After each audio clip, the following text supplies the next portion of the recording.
The second I pushed open the front door into that packed living room, I felt it, a quiet wall rising between me and everyone else. Isla was laughing with cluster friends, her arm casually thrown around a man I didn't know. She didn't even glance my way. She dragged me here. I muttered under my breath, more to steady myself than to announce anything. And it wasn't only the party. It was her whole vibe, the offhand way she seemed to erase me, like I wasn't there. I'd told her I wasn't up for being social tonight, that I wanted to stay home, but she'd pushed. "You need to loosen up," she'd said, with that smile that used to melt me. Now it landed like a taunt. I hovered in the doorway for a few beats, trying to will myself into joining them, hoping maybe a smile or a joke would tug her attention back to me. The more I tried, the clearer it became how thoroughly she was ignoring me. Conversations rolled on. Laughter spread across the room. Not a single look in my direction. My chest tightened. I felt smaller, a shadow in my own life. I forced a polite smile and drifted from group to group, offering nods that didn't reach my eyes. But the sting of being shut out followed me. Every laugh from her circle felt like a twist of a knife. I wanted to leave, to escape the humiliation. Still, something held me there. The stupid hope she'd notice, that she'd pull me into the moment like she used to. Minutes crawled by as if time itself were mocking me. I saw her lean closer to a dark-haired man, their heads nearly touching as they whispered, and my stomach dropped. My hands curled into fists at my sides. How long had this been going on? How long had I become just background in my own marriage? At last I couldn't take it. I mumbled an excuse to a friend, pushed through the crowd, and stepped out into the cool night. The space felt like a relief and a wound at once. I leaned against a brick, closed my eyes, trying to find steady ground. My mind reran every detail. The way she laughed at something he said, the flick of hair over her shoulder as if she wanted to be seen. Seeing her like that, really seeing her, terrified me. My phone buzzed. I looked down and her name lit the screen. My heart jumped. "Come back," the message said. I stared at it, disbelief and anger tangled together. The casual tone, the order of it, it felt hollow, almost mocking. I typed back, "Why should I? You ignored me all night." Her reply popped up almost instantly. "I know. I just wanted you to see what it feels like." Those words hit like a hammer. I slid down onto the steps, knuckles white around the phone. "What does that even mean?" I whispered, the cold air carrying my confusion. The message blinked on the screen, simple and unsettling in its honesty. I turned the phone off and shoved it in my pocket. I couldn't face her yet. I wandered without direction, trying to untangle the raw knot inside me. Betrayal, aching, sadness. There was something deliberate about what she'd done, like she wanted to show me exactly how little I mattered in that moment. When I came back, the house was quiet, a sharp contrast to the party noise. I watched her move through the living room, picking up her purse and coat as though nothing had happened. I wanted to shout, to demand answers, but all I did was follow her with my eyes, searching for a flicker of remorse, some sign of the woman I thought I knew.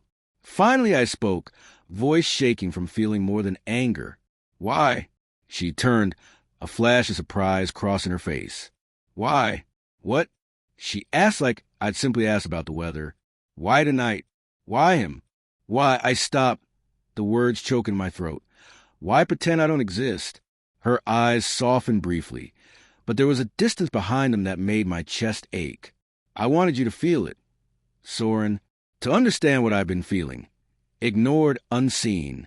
I've been here," I said, my voice breaking. "I've been trying. I've been reaching out for months, trying to bridge this gap between us, and you just pushed me away." She sighed like it was inevitable. "Maybe I did. Maybe I wanted to see if you would fight for me." I laughed, a bitter, humorless sound. "Fight for you?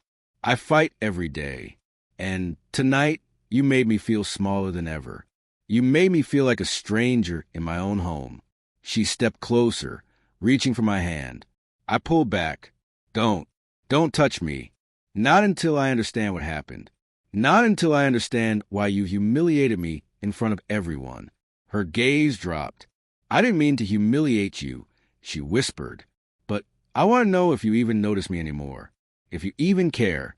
The honesty stung, but it didn't mend anything. If anything, it widened the crack. I had noticed her every day. I had cared every day. But the way she'd engineered tonight, the dismissal before strangers, that felt like cruelty disguised as revelation. I shook my head. Caring isn't enough if the person who needs to see it never does. I need more than your experiments. Isla, I need us actually being together, not just living under the same roof and pretending to be a team. Her lips trembled. For a moment I thought I saw regret. Then she straightened, stubborn again. And what if you're the one who's blind, Soren? What if you've been ignoring me too, just in different ways? Her words held a truth that didn't soften the betrayal. They only made it messier, sharper. We'd both been failing. The party was a mirror showing us what we'd become. I can't do this anymore, I said, the words heavy on my tongue. I can't be in a relationship where I have to compete for acknowledgement, where my presence isn't enough. I loved you, Isla, and I still do. But I need more. I need trust.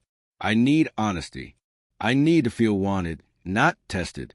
She didn't argue. She just looked at me, a mix of sadness and something I couldn't name. Maybe guilt, maybe frustration, maybe the same helplessness I felt. The silence between us stretched, heavy and suffocating. I grabbed my coat and headed for the door, hands trembling. She called my name, soft and urgent, but I didn't turn back. I walked into the night. The cold bit my cheeks, each step a painful confirmation of what I decided. The next morning there was another message from her. I didn't mean for it to hurt this much. Come back, please. I stared at those words, torn between longing and fury. I realized then this was a crossroads of our marriage, the place where love and pain collided and trust could no longer survive on hope alone. I could forgive, maybe even try again, but I couldn't forget. In that moment, I knew some breaks might never be fully mended. I set the phone down and went to the window, watching the sun rise over the city.